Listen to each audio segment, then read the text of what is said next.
Hello mga ka-outer. Ito ang ito ang accomplishment ni PBBM sa Germany.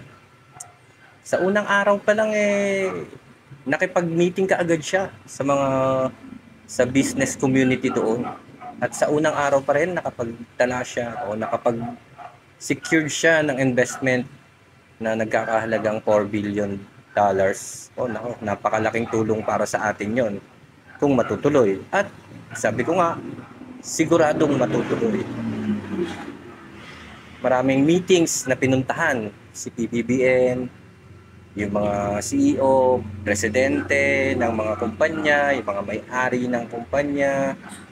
Uh, Bumisita rin siya sa mga planta, pinag-aralan niya yung energy at saka yung kung paano yung gas turbine nila sa Siemens, sa Bosch. Marami siyang binisita.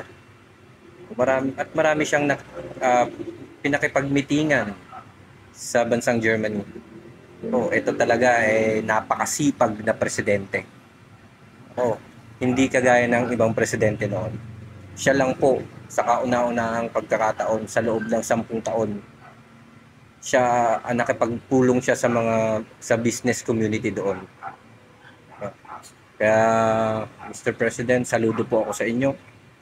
Mabuhay po kayo at mabuhay po ang bansang Pilipinas. Pagpatuloy nyo lang po. Maraming salamat po.